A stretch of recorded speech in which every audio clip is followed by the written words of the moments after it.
এই গরমে ঠান্ডা জাতীয় জিনিস যেমন আইসক্রিম কিংবা এই টাইপের জিনিসগুলো খেতে কিন্তু বেশি ভালো লাগে, মানে শান্তি শান্তি লাগে। তো খুব মজার একটা কুলফি রেসিপি আপনাদের সাথে শেয়ার করছি এবং এটা খুবই অথেন্টিক একটা রেসিপিতে শেয়ার করছি।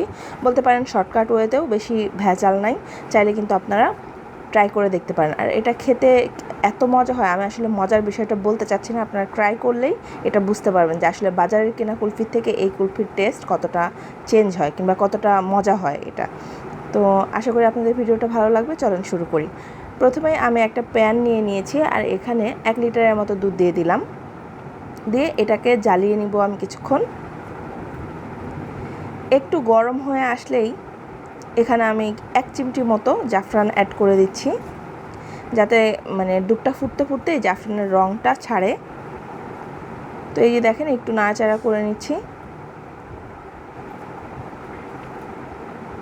আর অনবরত নাড়তে হবে যাতে মিল্ক সলিডগুলো নিচে জমে না যায় কিংবা মিল্ক ফ্যাটগুলো পুড়ে না যায়।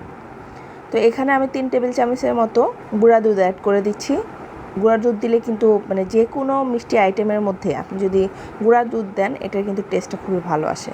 তো এখানে আমি একটু গুঁড়া দুধ দিয়ে দিলাম 3 টেবিল চামচের মতো, একটু নেড়ে চেড়ে মিশিয়ে নিচ্ছি। এখন কিন্তু এটা জাল করা প্রায় 3 পোয়া মতো হয়ে গেছে। 1 কেজি দুধ আমি জাল করে 3 পোয়ার মতো করেছি।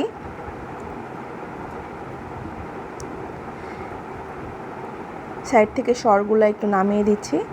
এখন এখানে অ্যাড করে দিব মাওয়াটা আমি প্রায় 1 কাপের কাছাকাছি, একটু কম হবে হয়তো, দিয়ে দিলাম। দিয়ে একটু নাড়াচাড়া করে গলিয়ে নিব। আর এটা দুধের মধ্যে দিলে কিন্তু গলে যাবে বেশি, এই জন্য গ্রেট করিনি। এখন এখানে অ্যাড করে দিচ্ছি 1/2 কাপের একটু বেশি চিনি। চিনিটা অবশ্যই টেস্ট অনুযায়ী, কারণ আমি কী টাইপের মিষ্টি খাবো সেই অনুযায়ী দিয়েছি, আপনারা ওটা অ্যাডজাস্ট করে দিয়ে দিবেন। তো দেখছেন মাওগুলো কিন্তু সব গলে গেছে এবং এটার থিকনেসটা অনেকটা বেশি হয়ে গেছে। এখানে আমি একটু এলাচের গুঁড়া দিয়ে দিলাম। 2টা এলাচকে থেতো করে আমি চামড়াগুলোকে মানে খোসাগুলোকে আলাদা করে ফেলছি আর দিয়ে দিলাম। আর এটা লাস্টে দেওয়ার কারণ হচ্ছে ফ্লেভারটা খুবই ভালো আসবে। এখন নামানোর আগে দিয়ে পেস্তা বাদাম কুচি আর কাজু বাদাম কুচি দিয়ে দিলাম। কি যে মজা লাগে এটা যখন আপনি খাবেন, খাওয়ার সাথে কামড়ে পড়বে, মানে এই ফিলিংসটা আসলে বলার মতো না। তো আমার কিন্তু চুলা অফ, আমি এটাকে নামিয়ে ঠান্ডা করে নিব।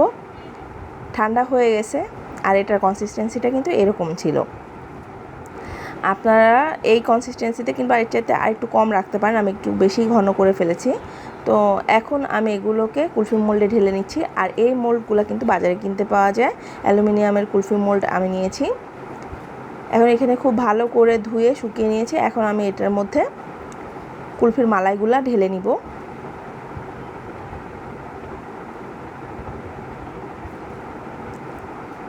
ঢেলে এগুলোর মুখকে সিল করে আমি ডিপে রেখে দিব এবং এগুলো ডিপ করে নিব ওভারনাইটের জন্য। 8 ঘন্টা করলেও হয়, কিন্তু আমি সারা রাতই রাখছিলাম। তো মুখগুলো সিল করে দিচ্ছি। এখন এগুলোকে আমি ডিপ করে নিব।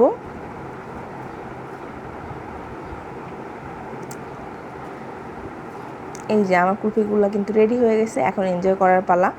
জাস্ট আমি এখন আপনাদেরকে কীভাবে বের করবেন এটা দেখিয়ে দিচ্ছি।